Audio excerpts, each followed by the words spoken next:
রাত বাজে প্রায় 3:30 দেখে উঠলাম হরার কমেডি মুভি কাকুদা, যেটা এসছে জি5-এ। 1 ঘন্টা 56-57 মিনিট বা অলমোস্ট 2 আওয়ার্স রানিং লেন্থ এই সিনেমাটার। রাত্রেবেলা হরার কমেডি মুভি কেমন ভয় পাওয়াতে পারলো এই সিনেমাটা, আপনাদেরকে কতটা ভয় পাওয়াতে পারবে। আর এর ডাইরেক্টর হচ্ছে আদিত্য সরপোদ্দার, যিনি এর আগে মুঞ্জিয়া বলে একটা হরার কমেডি মুভি ডাইরেক্ট করে এসছে, যেটা রিসেন্টলি এবছরের বেশ ভালো হিট করা একটা সিনেমা। তো কেমন লাগলো এই সিনেমাটা, পজিটিভ দিক নেগেটিভ দিক সবকিছু নিয়ে কথা বলবো এই ভিডিওতে। মুভির কাস্টে আছে সোনাক্ষী সিনহা, রিতেশ দেশমুখ এবং আরো অনেকে। পজিটিভ দিক নেগেটিভ দিক নিয়ে আলোচনা করার আগে মুভিটার গল্পটা একটুখানি জেনে নিন। গল্পটা হচ্ছে একটা রাথুরি বলে গ্রামের গল্প, যেখানে কাকুদা নামে একটা ভূতের উপদ্রব। ভূতটার একটা দাবি আছে। কি দাবি? সে বলছে আমি প্রত্যেক মঙ্গলবার 7:15-তে আসবো এই গ্রামে একটা চক্কর লাগাতে। এই গ্রামের প্রত্যেকটা ঘরে 2টো করে দরজা রাখা উচিত, একটা হচ্ছে বড় একটা ছোট। বড় দরজাটা মানুষের আসা যাওয়া করার জন্য এবং ছোট দরজাটা কাকুদা বলে ভূতটার আসা যাওয়া করার জন্য। তো সে বলছে যখন আমি আসবো এই গ্রামে একটা চক্কর লাগাতে প্রত্যেক মঙ্গলবার রাত 7:15-তে, তখন যেন প্রত্যেকটা ঘরের ওই ছোট দরজাগুলো খোলা থাকে।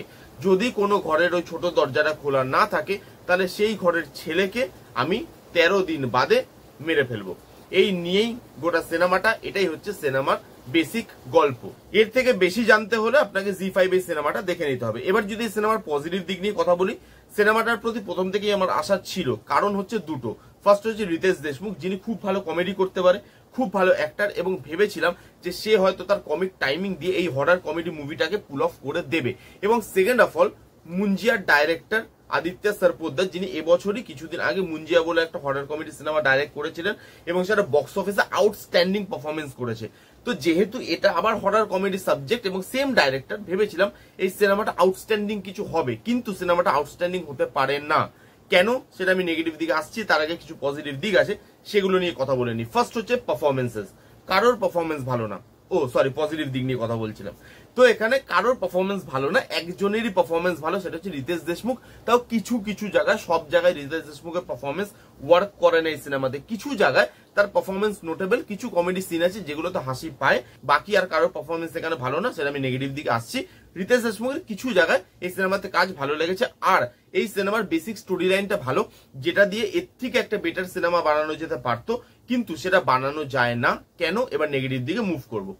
ফার্স্ট হচ্ছে এই সিনেমাতে কমেডি কোনোভাবেই ওয়ার্ক করে না। এবার আপনি বলবেন রিতেশ দেশমুখ তো খুব ভালো কমেডিয়ান, সে তো ভালো কমেডি করতেই পারতো, তার পারফরমেন্স হয়তো ভালো হয়নি, সে কিন্তু চেষ্টা করেছে কমেডিটাকে পুল অফ করার। কিন্তু এখানে কমেডিটা কেন পুল অফ হয় না জানেন?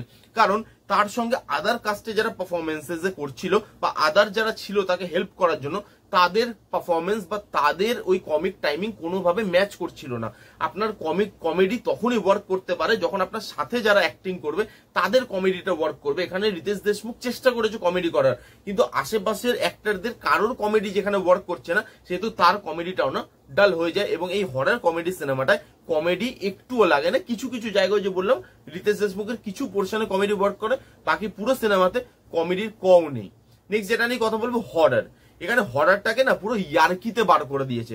ওই যে ইমোশনটা, একটা যে ব্যাক স্টোরি, তার পেছনে ইমোশনটা থাকবে, সেই ইমোশনটা ওয়ার্কই করে না। ওই হরারটা ফিলই হয় না আপনার, ওই টেনশনটা ফিলই হয় না, ওই edge of the seat movement আপনাকে প্রোভাইডই করতে পারে না সিনেমাটা। কারণ এখানে যেভাবে ভয়ের সিনগুলোকে দেখানো হয়েছে, সেগুলো কোনোভাবেই আপনাকে ভয় পাওয়াতে পারে না।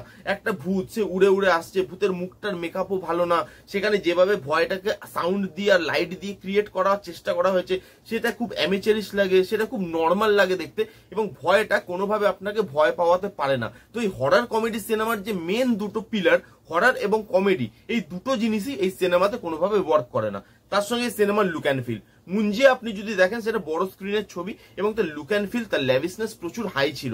বাট এই সিনেমাটা যখন আপনি সেই মেন্টালিটি নিয়ে বসবেন, কারণ সেম ডাইরেক্টর, তো সেখানে আপনার ওই জায়গায় কখনো মানে একটা টাইমের পরে গিয়ে হতাশ লাগবে যে এরকম লুক অ্যান্ড ফিল কেন, ওটিটি প্ল্যাটফর্মে আসছে বলে কি লুক অ্যান্ড ফিলটাকে আরটু ভালো করা যেত না? কিন্তু এখানে ওই লুক অ্যান্ড ফিলটা কিন্তু মুঞ্জিয়ার সাথে ম্যাচ করে না। লুক অ্যান্ড ফিলটা খুব ডাল লাগে, গ্রামটাকে যে দেখানো হচ্ছে সেটাও যে খুব ভালো লুক অ্যান্ড ফিল দিয়ে করা হয়েছে সেই জিনিসটা কিন্তু নেই। তার সাথে কোনো ক্যারেক্টারের সাথে ইমোশনালি আমরা কানেক্ট হতে পারি না। মুভিটা প্রথম থেকেই জাস্ট ছোটে নিজের প্লটের দিকে যায় এবং সেই জায়গাটায় এই হারিনেসটা না এই মুভিটাকে নিয়ে ডুবে যায়, কারণ ওই জায়গাটা ইমোশন গুলো কোথাও ফিল হয় না, না ক্যারেক্টারের সাথে, না এখানে যে ভূতটা আছে তার ব্যাক স্টোরির সাথে। তো আমি যদি বলি মুভিটার থেকে আশা তো প্রচুর ছিল, কিন্তু মুভিটা আমাকে স্যাটিসফাই করতে পারেনি। রাত 3:30 অব্দি দেখে আমি এই মুভিটার থেকে খুব ভালো এক্সপিরিয়েন্স নিয়ে কিন্তু শেষ করতে পারিনি। বাকি আপনাদের ওপর। আমার জন্য ওয়ান টাইম ওয়াচ, আপনারা যদি চান আপনারা জি5 এ গিয়ে দেখতে পারেন একবার দেখার জন্য, ঠিক আছে।